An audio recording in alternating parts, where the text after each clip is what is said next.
Vinganças sempre rendem boas histórias. Kill Bill, Chamas da Vingança, o Conde de Monte Cristo, John Wick, e o MMA não é diferente. Todo mundo gosta de uma revanche quando alguém se vinga de uma derrota, mas não há nada que torne uma revanche mais pessoal do que quando tem família envolvida. Existem algumas histórias de vinganças familiares no esporte e hoje vamos listar aqueles casos onde familiares entraram em ação para vingar seus entes queridos e igualar o placar ou simplesmente honrar sua família. Então já deixa o like e se inscreve no canal. Eu sou o Coutinho do MMA no Ponto e esse é o Top 10 de famílias que se vingaram no MMA. Número 10, Cole Miller vs Irmãos Lauzon. Temos uma vingança ao contrário no primeiro caso da lista. Ao invés de um irmão honrar o nome de seu clã, ele pagou com o próprio sangue os pecados da família no passado. Joe Lauzon chegou ao UFC, nocauteou Jens Pulver e depois deixou o UFC para competir na 5ª temporada do The Ultimate Fighter em busca de mais exposição e acabou enfrentando Cole Miller nas quartas de final do programa. Depois de passar um sufoco no primeiro round, Lauzon acordou no segundo, mas acertou uma cotovelada na parte de trás da cabeça que todo mundo notou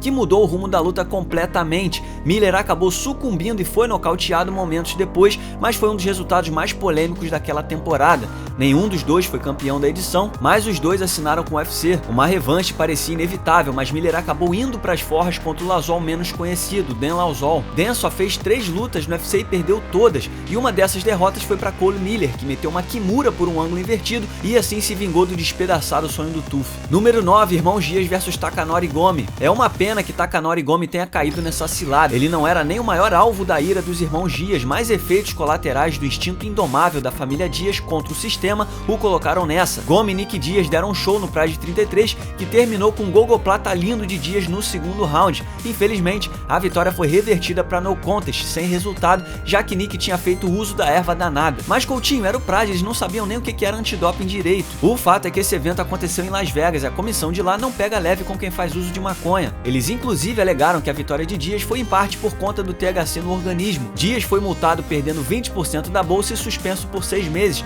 mas os irmãos Dias precisavam descontar em alguém, e no UFC 135, 4 anos depois, Nate conseguiu uma vingança simbólica recuperando a vitória do irmão ao finalizar Gomi no primeiro round, sem gogoplata dessa vez, só uma bela chave de braço, e uma vez que a luta aconteceu no Colorado e não em Nevada, os inimigos de Dias não são a comissão atlética, e sim qualquer humano que estiver na sua frente na hora da luta. Número 8, Família Ring vs Gary Goodridge. Aqui é assim, mexeu com um, mexeu com dois. O irmão mais velho de Alistair Overeem, Valentin, teve uma longa, mas menos expressiva carreira que Alistair. No Pride 14, ele colidiu com outro andarilho veterano do esporte, Gary Goodridge. Numa entrevista pré-luta, Valentin citou curiosamente o talento de Goodridge na queda de braço para exaltar sua força. Curiosamente, o braço citado foi um fator importante na luta, já que Valentin falhou ao tentar uma chave de braço e acabou maltratado com o violento ground and pound que acabou forçando Overeem a dar os 3 tapinhas. Goodridge continuou batendo mesmo depois do fim da luta e o árbitro teve que interferir, mas ele teve que merecer os 7 anos depois, quando perto do fim da carreira seu caminho cruzou com o de Alistair Overeem, que estava no auge em 2008.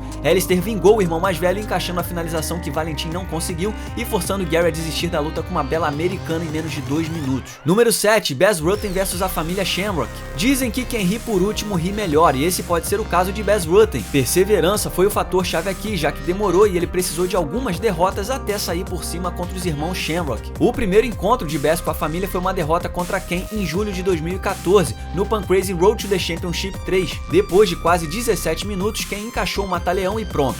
Bas teve a chance de revanche meses depois, quando encarou o irmão de Ken, Frank Shamrock, na rodada inicial do torneio King of Pancrase, mas o árbitro roubou de Rutten a chance de vencer quando interferiu no mata-leão encaixado de Bas, que foi parar nas cordas. Ele devia ter deduzido o ponto de Frank, mas não o fez, então a luta acabou com a vitória na decisão dividida de Frank, apesar de tudo que aconteceu no combate. No ano seguinte, Bas perdeu para Ken de novo, dessa vez sendo finalizado em 1 minuto, mas também foi a última vez que o El Guapo perdeu. E ele de fato nunca mais perdeu desde aquela luta, e finalmente conseguiu correr atrás do prejuízo, derrotando Frank 2 vezes, sendo a última vez para unificar o título do King of Pancrase. Número 6, os irmãos Dias vs Caro Parisa e Manny Gamburian. As histórias de Nick e Nate Diaz se confundem no mundo das lutas, são muitos os causos que os irmãos protagonizaram juntos. É um dos únicos contos de vingança indireta dessa lista. A primeira derrota de Nick no UFC aconteceu contra Caro Parisa no UFC 49, Foi uma luta movimentada, mas Parisian terminou a luta mais inteiro e acabou levando a vitória na decisão dividida. Nate nunca conseguiu vingar o irmão,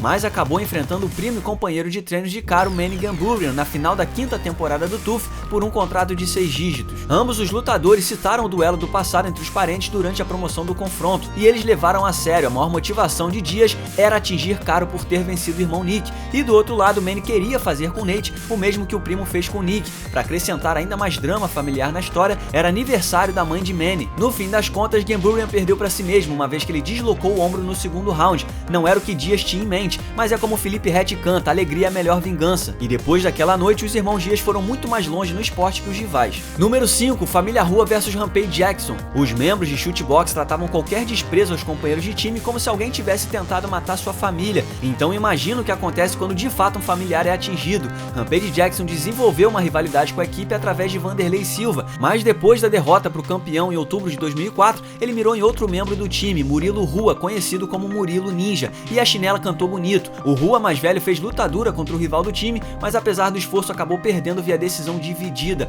Até Jackson discordou dos juízes e tentou dar o troféu a Ninja enquanto o brasileiro saía. Apesar do ato respeitoso após a luta, alguém tinha que pagar por isso. E é aí que entra o irmão mais novo, Maurício Shogun Rua. Ele ganhou suas primeiras 4 lutas no Pride no primeiro round, e na primeira rodada do GP dos Médios de 2005, ele foi em busca da vingança depois dos erros dos juízes com seu irmão, e conseguiu. O azarão atropelou Jackson com um nocaute em menos de 5 minutos, usando tiros de meta. Com a vingança feita, Shogun seguiu em frente e venceu o GP de forma espetacular. Número 4, irmãos Emelianenko vs Mirko Cro Cop. O Pride Final Conflict de 2004 não rendeu uma noite boa para Fedor Emelianenko. Primeiro, ele teve que assistir o irmão mais novo, Alexander, ser brutalmente nocauteado com um chute na cabeça no que foi apenas a 4ª luta de sua carreira profissional contra o experiente Mirko Cro Cop. A luta durou pouco mais de 2 minutos até que o irmão tomou essa pernada. E para completar a noite ruim, Fedor teve que engolir um no contest na luta final do Grand Prix dos pesados de 2004, depois de uma cabeçada acidental que encerrou a luta contra o rival Rodrigo Minotauro. Pois é, foi uma noite para a família Emelianenko esquecer, mas Fedor correu atrás do prejuízo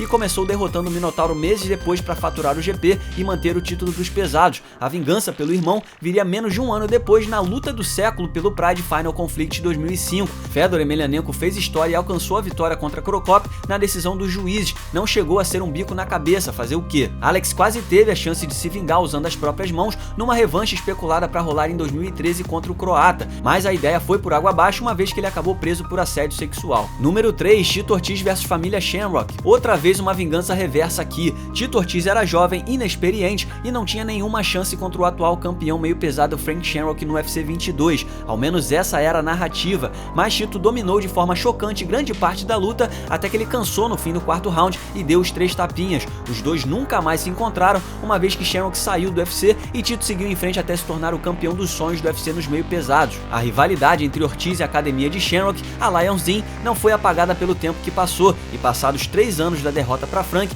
Tito teve a oportunidade de descontar em outro membro da família, o lendário Ken Shamrock. O UFC 40 chamou bastante a atenção dos fãs por conta da rivalidade entre os dois, sua equipe e Tito, mas a rivalidade ficou fora do cage. Ken não conseguiu nem chegar no 4º round e apesar de ganhar mais 2 chances contra Ortiz, Shamrock acabou nocauteado mais 2 vezes no primeiro round. Quem se lembra da famosa comemoração de Tito? Número 2, família Freire ou família Pitbull versus Michael Chandler. Os fantasmas do passado voltaram a assombrar Michael Chandler no Bellator. Pela final da 4ª temporada do Torneio dos Leves de 2011, um Chandler em ascensão enfrentou Patrick Pitbull numa luta incrível que Chandler venceria na pontuação dos 3 juízes para ganhar a chance contra Ed Álvares, iniciando assim a provavelmente maior rivalidade da história do Bellator. O reinado de Michael como campeão foi interrompido por 3 derrotas consecutivas, mas ele se recuperou e depois de 2 vitórias em 2015, Chandler teve sua chance de redenção pelo título vago dos leves, numa revanche 5 anos depois com Patrick. O Pitbull acabou brutalizado com um nocaute nos primeiros minutos. Enquanto isso, no peso pena, o irmão de Patrick, Patrício Pitbull, estava construindo seu legado como talvez o melhor lutador da história do Bellator. De olho no status de campeão duplo, assim como a chance de vingar as 2 derrotas de seu irmão, Patrício percebeu que ele poderia matar 2 coelhos com uma cajadada só. E assim ele passou por cima de Chandler com um nocaute em 1 minuto no Bellator 221, e essa história ainda vai longe. Número 1, família Gracie vs Kazushi Sakuraba. Se você vai contar a história do lendário Kazushi Sakuraba, não tem como deixar de fora a rivalidade com a família Gracie, e o que faz esse primeiro lugar lugar especial é que Sakuraba só não lutou com 2 membros da família. Num período de 1 ano no Pride, Kazushi derrotou Royler,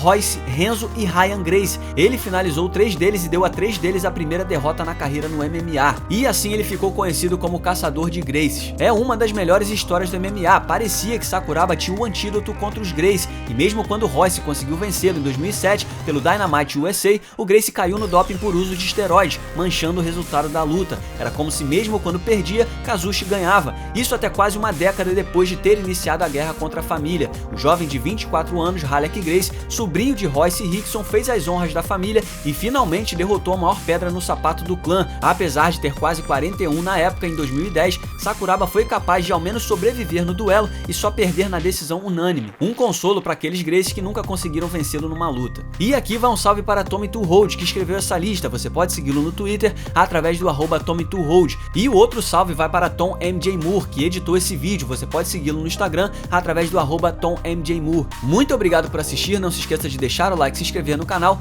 Nós teremos vídeos semanais por aqui. Deixe também o seu comentário sobre o vídeo logo abaixo e siga-nos nas redes sociais. Muito obrigado mais uma vez e até o próximo vídeo.